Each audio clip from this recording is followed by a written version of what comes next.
Le deuxième document présente la loi de la gravitation universelle. Donc, cette interaction attractive à distance peut être modélisée par une force, c'est-à-dire représentée par un segment fléché, où ici on représente deux corps massifs, M1, donc le corps 1 de masse M1 et le corps 2 de masse M2. Et l'on voit que le corps 1 exerce une action sur le corps 2, qui est modélisé par cette force. Et le corps 2 exerce une action sur le corps 1 qui est modélisé par cette force. Cette force peut se calculer grâce à la formule suivante.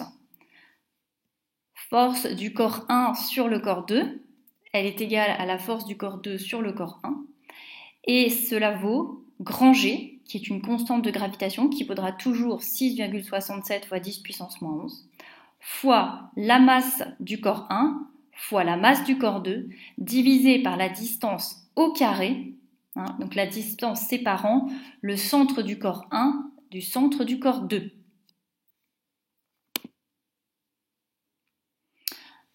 Le troisième document donne des données numériques qui vont nous être utiles par la suite. La première question, c'est de quel type est l'action exercée par le Soleil sur les planètes et par les planètes sur le Soleil ? Eh bien, la réponse, elle est donnée dans le texte à partir du document 1. Le Soleil exerce une action attractive à distance sur les planètes et les planètes exercent une action attractive à distance sur le Soleil.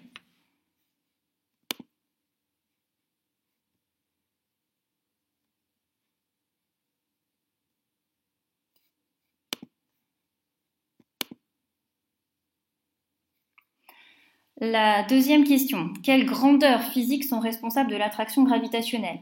Une grandeur, c'est quelque chose que l'on peut mesurer. Par exemple, une température se mesure.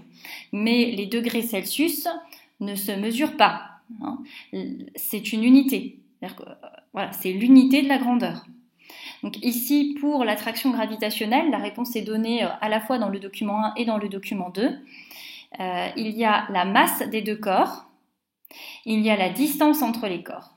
Donc ces trois grandeurs finalement, la masse de chaque corps, la distance entre les corps, sont les grandeurs qui sont responsables de l'attraction gravitationnelle.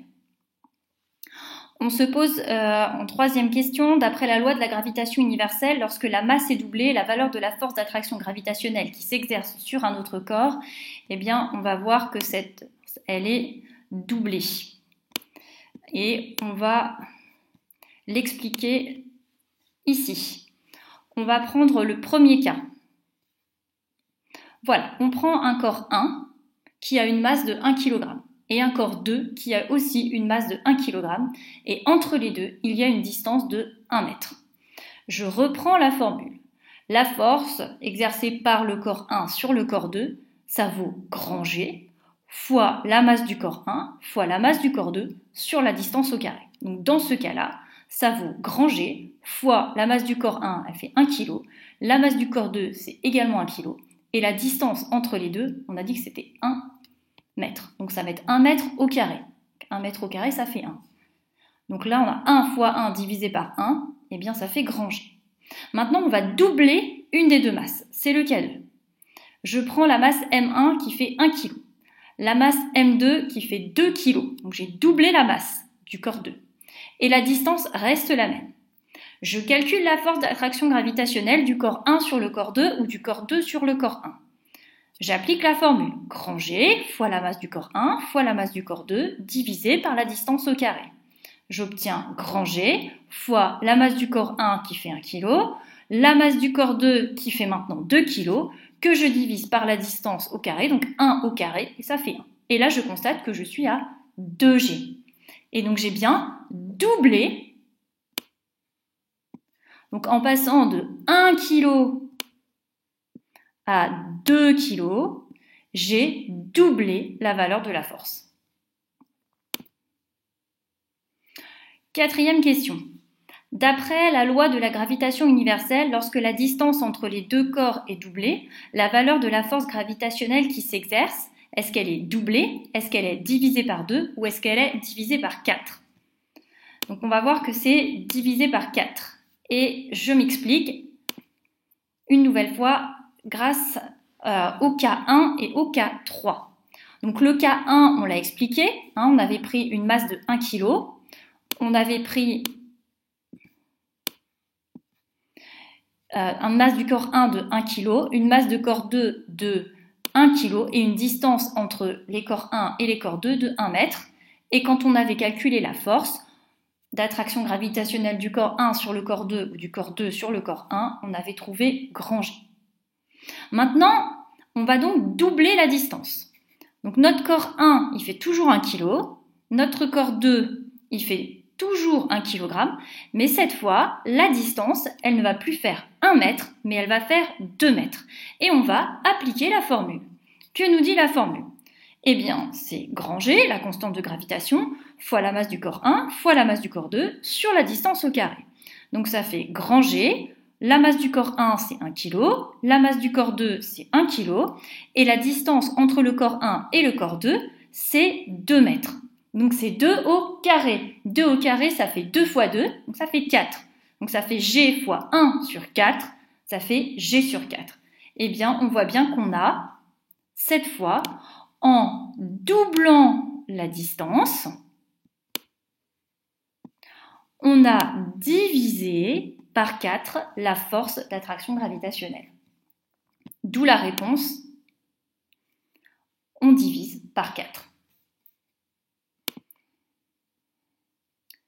Après, on vous demandait de montrer que la valeur de la force d'attraction gravitationnelle exercée par le Soleil sur la Terre vaut 3,64 fois 10 puissance 22 newtons. Donc il va falloir calculer la force d'attraction gravitationnelle. Je reprends la formule. Donc la force d'attraction du Soleil sur la Terre, c'est grand G, la constante de gravitation, fois la masse du Soleil, fois la masse de la Terre, divisé par la distance Terre-Soleil au carré. Je remplace.